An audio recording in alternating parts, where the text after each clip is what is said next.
अस्सलाम वालेकुम दोस्तों। जैसा कि आप जानते हैं कि बिहार चुनाव में आज अंतिम दिन था मतदान का, दूसरे चरण का, और अच्छी खासी मतदान हुआ है। जैसे कि सीमांचल इलाके में लमसम 70% मतदान हुआ, जो रिकॉर्ड तोड़ मतदान हुआ है। और इसी को देखते हुए जैसे ही 5 बजे, 5 से 6 बजे हमारी प्राइवेट मीडिया ने अपने एग्जिट पोल देने शुरू कर दिए। और जैसे जैसे एग्जिट पोल आते रहे, लग रहा था जैसे जैसे एनडीए गठबंधन की सरकार मीडिया बनाना चाहती है। इस वजह से सारे एक जैसे एग्जिट पोल आते रहे। वो तो सबको पता था कि हर बार एग्जिट पोल एनडीए गठबंधन को ही जितवाते हैं। लेकिन उसमें सोचने वाली बात ये थी कि इस बार एमआईएम के लिए भी कई मीडिया संस्थान 2 से 3 सीट या 1 से 2 सीट या 2 से 5 या 4 से 6 सीट दे रही थी। तो सोचिए 2020 के चुनाव में जब कोई भी मीडिया संस्थान ये एमआईएम का नाम लेना नहीं पसंद कर रही थी, तब जीरो सीट भी नहीं दिखा रही थी, ना कि नाम ही पता था, तब भी एमआईएम पार्टी ने इतना अच्छा प्रदर्शन किया था और पूरी 5 सीटें जीती थी। आप सोचिए इस बार तो एमआईएम को सीटें दे रही थी, 2 से 3 सीटें हर मीडिया संस्थान लमसम दे रहा है।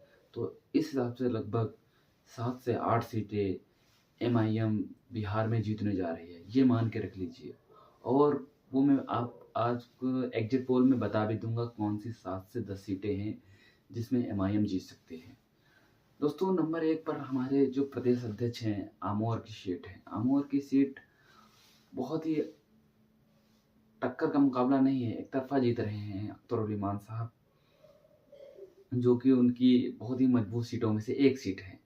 और नंबर 2 सीट पर जोकीहाट वहाँ से असल माने में बात कर रहे थे कि लोग बता रहे थे कि भाइयों भाइयों की लड़ाई है, शहनाज आलम और सरफराज आलम। लेकिन उसमें वहाँ के लोकल लोगों से जब मालूम तो पता चला है कि वहाँ से इन दोनों भाइयों की फाइट में मुर्शीद आलम अपनी सीट निकाल कर ले जा सकते हैं।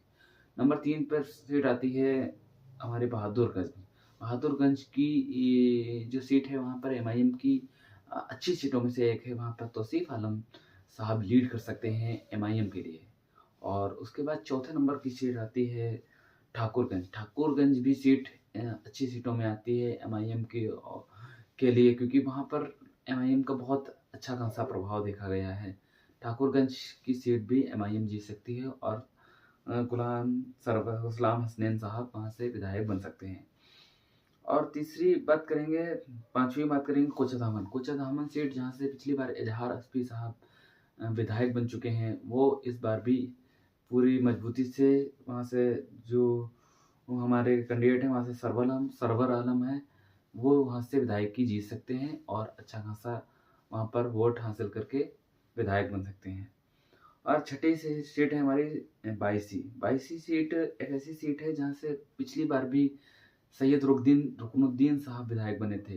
तो इस बार भी वहाँ पर बिल्कुल मजबूत एमआईएम पार्टी दिखाई दे रही है और वहाँ से भी विधायक उनका बन सकता है। और छठी सीट है यहाँ की किशनगंज ऐसी सीट है जहाँ से फिर से एक बार एमआईएम जीत सकती है, और जो 2019 चुनाव में जीती थी वहाँ से शम्स आलम साहब चुनाव लड़ रहे हैं और अच्छा चुनाव लड़ रहे हैं, वहाँ से भी सीट जीत सकती है। और ढाका विधानसभा से हमारे राणा रणजीत सिंह वो भी अच्छा खासा फाइट दे रहे हैं, वहाँ से भी सीट निकाली जा सकती है। और बालरामपुर बरसोई से हमारे बिहार प्रवक्ता आदिल हसन आज़ाद साहब भी चुनाव लड़ रहे हैं, जो कि वहाँ से भी अच्छा खासा देखने को मिल रहा है कि वहाँ से भी एमआईएम जीत सकती है। तो ये हमारे एग्जिट पोल में 7 से 10 सीटें एमआईएम को दिखा रहे